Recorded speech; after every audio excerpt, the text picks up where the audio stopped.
Los 15 misterios más impactantes del libro de Enoc, el texto prohibido que revela secretos ocultos de nuestra historia sagrada.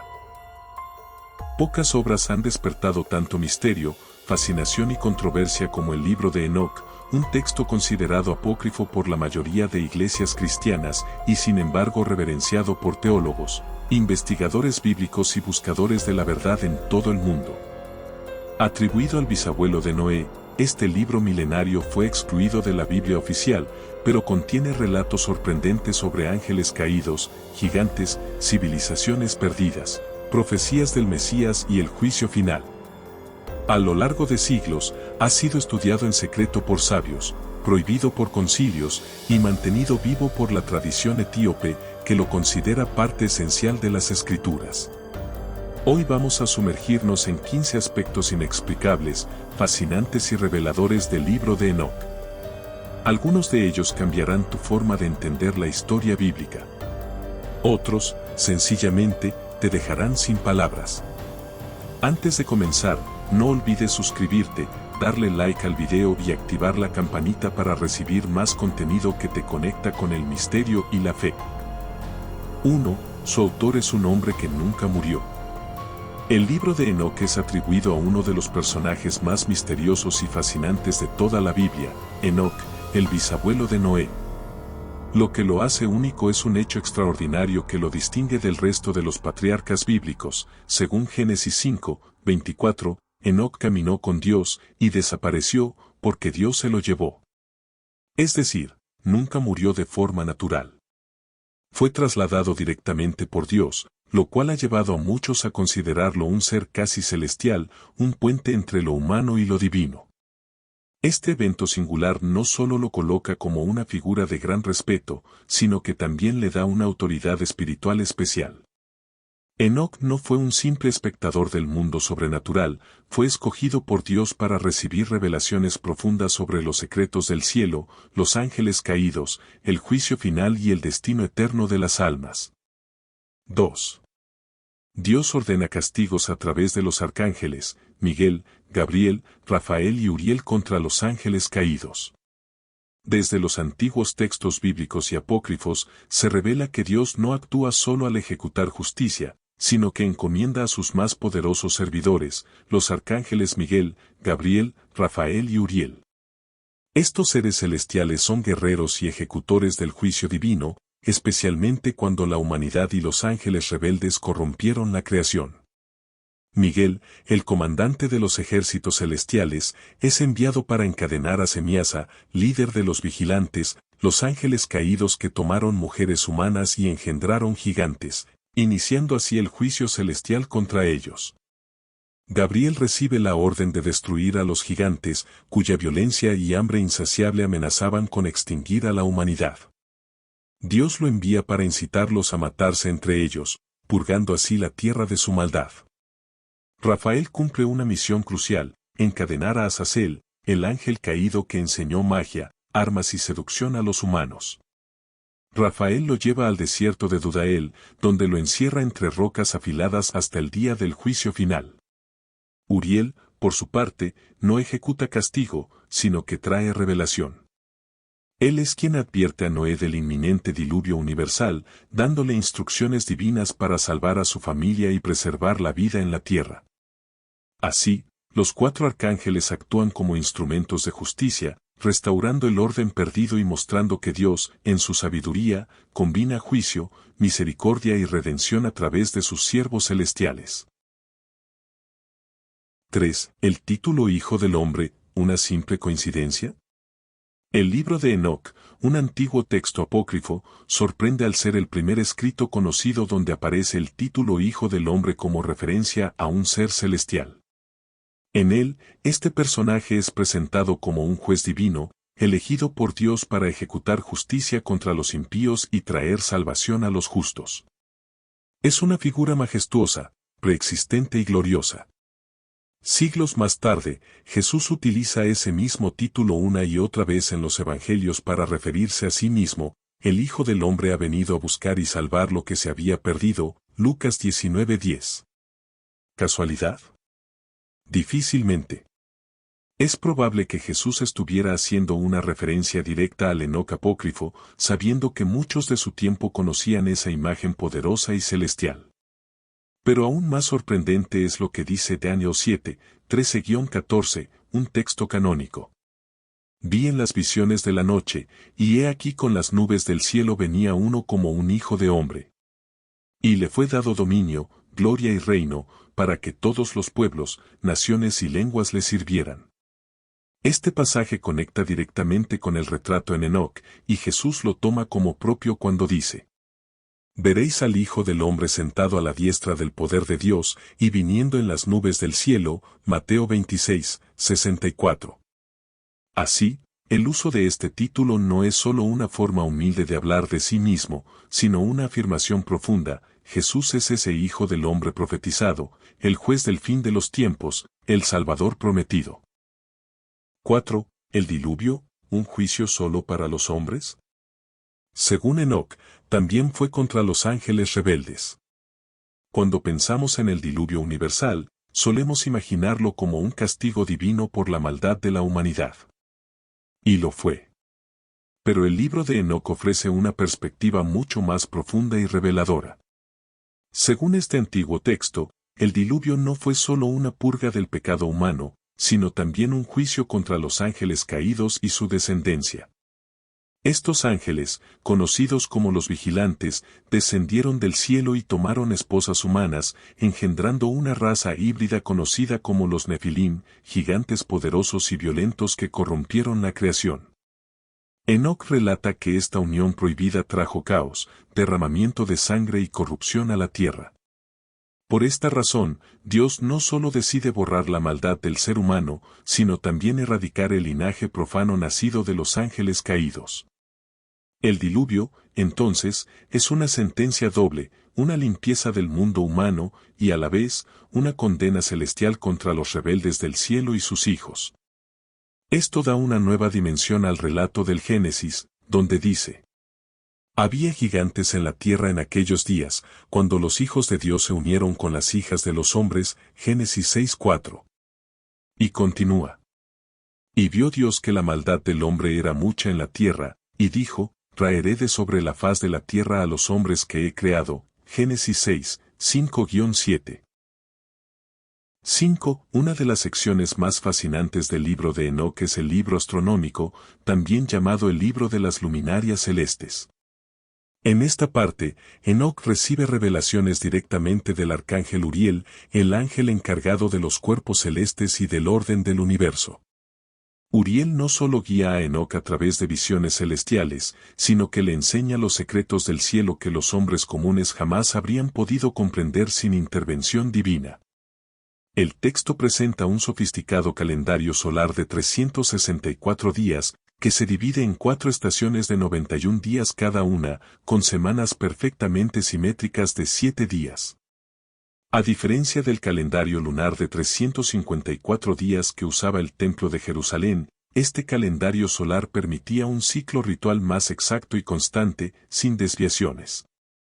Para los autores del texto, esto no era solo una preferencia astronómica, representaba el verdadero orden divino del tiempo, el calendario que Dios estableció desde la creación del mundo. Lo sorprendente es que este calendario fue adoptado y defendido por la comunidad de Qumran, los mismos responsables de conservar los manuscritos del Mar Muerto. Ellos consideraban que el calendario lunar estaba corrompido y que seguir el ciclo solar era fundamental para mantener la pureza del culto. Esta visión también aparece en el libro de los Jubileos, donde se afirma que cualquier desviación del calendario solar es una forma de rebelión contra Dios. Además del calendario, el libro astronómico ofrece una descripción asombrosa del funcionamiento del universo. Uriel le muestra a Enoc cómo el sol entra y sale por 6 portales ubicados en el horizonte oriental y occidental. A lo largo del año, el sol cambia de portal, lo que genera las estaciones y el movimiento aparente en el cielo. También se describen con detalle los ciclos lunares, los vientos cardinales y los movimientos de las estrellas errantes, probablemente una referencia a los planetas. Pero lo más impactante es la idea de que el conocimiento astronómico tiene una dimensión espiritual y profética. Según el texto, los días, los meses y los años no son simples unidades de tiempo, sino signos sagrados. Alterar el calendario o ignorar los ciclos correctos es considerado un pecado grave, porque significa oponerse al plan divino y sembrar el caos en la creación. El mismo arcángel Uriel advierte que, en los últimos tiempos, muchos hombres se desviarán del verdadero calendario y con ello provocarán confusión y juicio. 6. El Apocalipsis de las semanas, la historia del mundo en 10 eras proféticas. Dentro del enigmático libro de Enoc se encuentra una sección fascinante conocida como el Apocalipsis de las semanas. A diferencia de las profecías convencionales, este pasaje divide toda la historia humana, desde la creación hasta el juicio final, en 10 semanas proféticas, no de 7 días, sino de periodos simbólicos y espirituales llenos de significado. Cada semana representa una era clave en la historia sagrada. En las primeras semanas, se relata la creación del mundo, la aparición de los patriarcas y la entrega de la ley.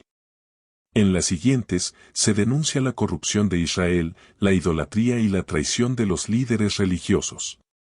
Una semana entera está dedicada a los ángeles caídos y su juicio, reafirmando que la rebelión celestial fue un punto de quiebre en la historia espiritual del mundo. En otra semana, se anuncia la venida del elegido, el Hijo del Hombre, quien traerá justicia eterna. Lo más asombroso es que la última semana culmina en un evento glorioso, el juicio final, la destrucción de los impíos, y el surgimiento de un mundo renovado, donde reina la paz, la justicia y la presencia de Dios habita entre los justos. Este calendario profético no solo traza un orden divino para los acontecimientos, sino que también anticipa con precisión muchos temas del Apocalipsis de Juan, aunque fue escrito siglos antes. Sorprendentemente, en esta visión no hay margen para el azar, todo está planeado, cada semana tiene un propósito, y el mal, aunque momentáneamente dominante, será destruido por completo. 7. ¿Azazel es Satanás? Una verdad revelada en los textos antiguos. Para muchos estudiosos modernos, no hay duda, Azazel es una de las primeras manifestaciones del ser que más adelante conoceríamos como Satanás. Esta poderosa figura aparece con fuerza en el libro de Enoc, donde se revela como el líder de los ángeles rebeldes que descendieron a la tierra y corrompieron a la humanidad. En el libro de Enoc, Azazel enseña a los hombres a fabricar armas, a las mujeres a usar hechicería, a deformar la creación de Dios y a sembrar la violencia. Su influencia fue tan devastadora que Dios ordenó que fuera encadenado y arrojado a la oscuridad en espera del juicio eterno. Esta condena refleja el mismo destino profetizado para Satanás en otros pasajes bíblicos. Pero no es solo en Enoc donde su figura se hace evidente. En Levítico 16:10, en uno de los rituales más sagrados del Antiguo Testamento, aparece el nombre Azazel, vinculado directamente al chivo expiatorio.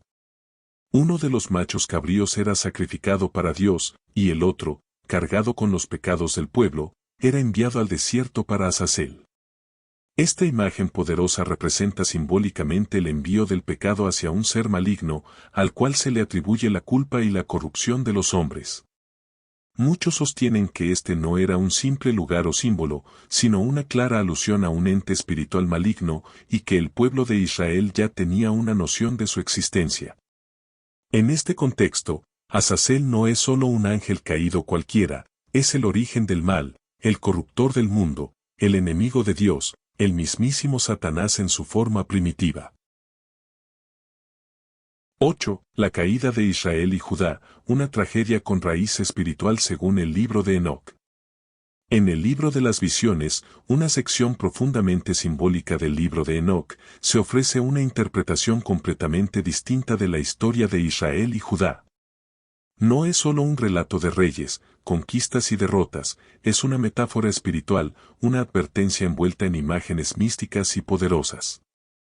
En esta visión, las 12 tribus de Israel no son presentadas como pueblos o naciones, sino como ovejas, guiadas por pastores, los líderes religiosos y profetas, bajo el cuidado de Dios, el gran pastor. Sin embargo, con el tiempo, muchas de estas ovejas se vuelven rebeldes, siguen sus propios caminos, desobedecen la voz divina y se entregan a la idolatría y a la corrupción moral. Entonces, entran en escena los símbolos más oscuros, hienas, lobos y cuervos, representaciones de los imperios enemigos como Asiria y Babilonia, que vienen a devorar a las ovejas descarriadas. Las tribus del norte, el reino de Israel, caen primero, devoradas por las bestias. Luego, el reino de Judá, pese a las advertencias, sigue el mismo camino, y su destrucción también es sellada. Lo impactante de esta visión es que Enoc no describe estos eventos como simples consecuencias geopolíticas, sino como un castigo espiritual por la infidelidad del pueblo hacia Dios. La derrota no nace del poder militar enemigo, sino del abandono del pacto sagrado. Es un mensaje claro: cuando el pueblo olvida a su Creador, incluso las naciones más fuertes pueden caer. 9. El saqueo del templo de Salomón, una tragedia contada con bestias salvajes. En el libro de Enoc, la destrucción del templo de Salomón no es narrada como un simple episodio histórico, sino como una tragedia espiritual de dimensiones cósmicas. El templo, el corazón de la fe israelita y símbolo de la presencia de Dios entre su pueblo, es representado como una imponente torre blanca en medio de un vasto rebaño. Pero esa torre no cae por accidente. Es arrasada brutalmente por leones, tigres y jabalíes, símbolos proféticos de los invasores babilonios.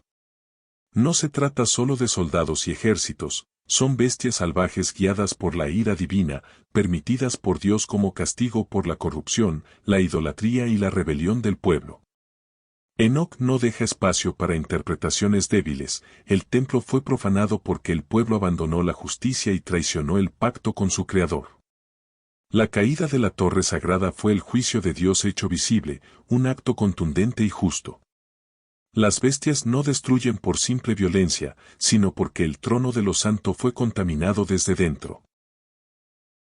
10. Una parte particularmente fascinante de la epístola de Enoc es la visión del nacimiento de Noé, descrita de una manera que se aparta radicalmente de los relatos tradicionales. En este pasaje, Noé no es presentado como un niño común, sino como una criatura de aspecto celestial. Su piel brillaba con una luz resplandeciente, sus ojos emitían un fulgor como de sol, y su apariencia general recordaba a la de un ángel. Su padre, Lamec, al contemplarlo, queda profundamente perturbado.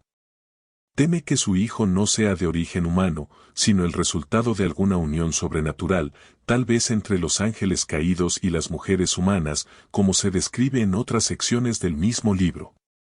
Este episodio ha capturado la atención de estudiosos y místicos durante siglos, ya que conecta con otras tradiciones espirituales y textos antiguos, como ciertos evangelios apócrifos y escritos gnósticos, donde los grandes salvadores o figuras clave del plan divino nacen con señales extraordinarias desde el momento de su nacimiento.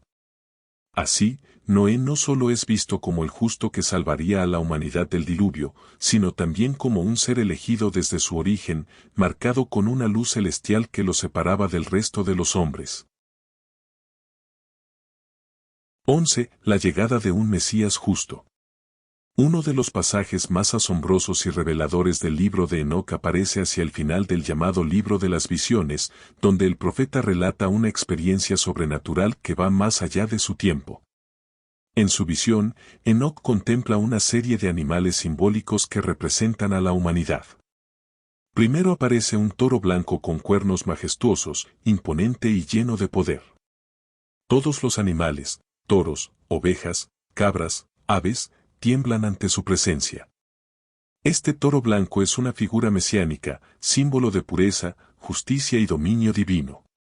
Pero lo más impactante ocurre después: todos los toros se transforman, se multiplican y comienzan a cambiar de forma hasta que uno de ellos se convierte en un cordero. Este cordero no es un simple animal inocente, sino que posee grandes cuernos, símbolo de autoridad espiritual y poder celestial, y domina a todas las bestias del campo. Esta imagen no puede ser ignorada, es una profecía clara y directa de Jesucristo, el Cordero de Dios que, siglos después, quitaría el pecado del mundo. Juan 1:29. Enoc, siglos antes del nacimiento de Jesús, ya estaba anunciando el rol redentor del Mesías, quien vendría con humildad, pero con autoridad divina, para vencer al mal y redimir a los justos. Este fragmento es una de las pruebas más sorprendentes de que el mensaje del Evangelio estaba inscrito desde tiempos antiguos, anticipado por los patriarcas y profetas. 12. La generación de la luz contra la generación de las tinieblas. En los últimos capítulos del libro de Enoc, se establece una visión poderosa y determinante del conflicto final entre el bien y el mal. El texto habla de dos linajes espirituales, los hijos de la luz y los hijos de la oscuridad. Esta distinción no es superficial, sino profunda y teológica. Los hijos de la luz son los justos, los obedientes, los que siguen la voluntad del Altísimo, mientras que los hijos de las tinieblas son los rebeldes, los impíos, aquellos que se han apartado de la verdad. Esta dualidad entre luz y oscuridad ha influenciado fuertemente la literatura apocalíptica, especialmente en textos como Los rollos del mar muerto y el propio Evangelio de Juan, donde Jesús declara, «Yo soy la luz del mundo. El que me sigue no andará en tinieblas», Juan 8:12. Enoc anticipa esta batalla cósmica, donde al final la luz prevalecerá y los impíos serán juzgados sin misericordia. 13. El Cordero con cuernos. En otra visión, Enoc contempla nuevamente una escena simbólica pero profundamente profética. Aparece un cordero poderoso con grandes cuernos, que representa al futuro rey Mesías. Este cordero no es manso ni débil, al contrario, es un guerrero divino, enviado por Dios para restaurar la justicia, vencer a los opresores y guiar a su pueblo a la redención. Este símbolo del cordero con cuernos es único. En la iconografía bíblica, el cordero suele representar la inocencia y el sacrificio, pero aquí, con cuernos grandes y poderosos, también representa el juicio y la autoridad real. Es una imagen dual del Mesías, el que se sacrifica como cordero, pero reina como león, Apocalipsis 5, 5-6. Este pasaje en Enoc anticipa no solo la venida de Jesús, sino su carácter y su misión, el sacrificio redentor, el juicio contra el mal y la victoria final del reino de Dios. 14. Enoc desciende al infierno y ve el castigo de los impíos. Otra visión impresionante es cuando Enoc es llevado a los lugares de castigo, al reino de las sombras, donde los impíos son retenidos después de la muerte. Enoc describe cuevas profundas, prisiones oscuras y fuego eterno, donde las almas impuras son castigadas hasta el día del juicio final. Este descenso de Enoc al inframundo tiene una similitud asombrosa con lo que siglos después describiría Dante Alighieri en su obra La Divina Comedia, especialmente en el infierno. Ambos relatos coinciden en muchos aspectos: fuego eterno, zonas de tormento, jerarquías de pecado y condenación progresiva. Sin embargo, Enoc lo escribió más de 2000 años antes de que Dante naciera. ¿Cómo es posible que Enoc tuviera una visión tan detallada del castigo eterno? La respuesta es clara: fue guiado por el Altísimo, llevado por ángeles para contemplar los misterios del más allá. Y no solo fue testigo de la condenación, sino también de la justicia divina que aguarda a los impíos. Este pasaje refuerza la enseñanza bíblica de que hay un juicio real, una vida después de la muerte y una consecuencia eterna por nuestras acciones. 15. Enoc revela que las estrellas son seres vivientes y algunas fueron encarceladas por desobedecer a Dios. En el libro de Enoc, hay un pasaje realmente sorprendente en el que se afirma que las estrellas no son simplemente esferas de gas como las vemos hoy, sino que son seres vivientes, criaturas celestiales que cumplen funciones específicas en el cielo, y que incluso pueden pecar y ser castigadas. Vi 7 estrellas parecidas a grandes montañas ardientes, y cuando pregunté por ellas, el ángel me dijo: este es el número de las estrellas que han transgredido el mandamiento del Altísimo. Enoc 18, 14-16. Según Enoc, algunas de estas estrellas rebeldes abandonaron su curso asignado por Dios, desobedeciendo su orden celestial. Por ello, fueron encerradas en una prisión oscura, llamada el abismo ardiente, donde permanecerán hasta el día del juicio. Este concepto es profundamente espiritual y totalmente revolucionario. Las estrellas tienen conciencia. Obedecen leyes divinas. Y pueden ser juzgadas por rebelión.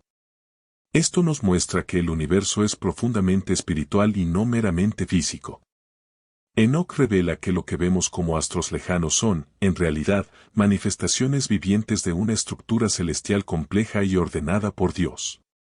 Curiosamente, esta visión coincide con el simbolismo del libro de Apocalipsis, donde las estrellas representan a ángeles, Apoc.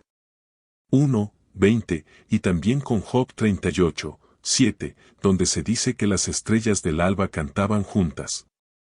Además, esta idea aparece en muchas culturas antiguas que consideraban que las estrellas eran entidades espirituales o divinas.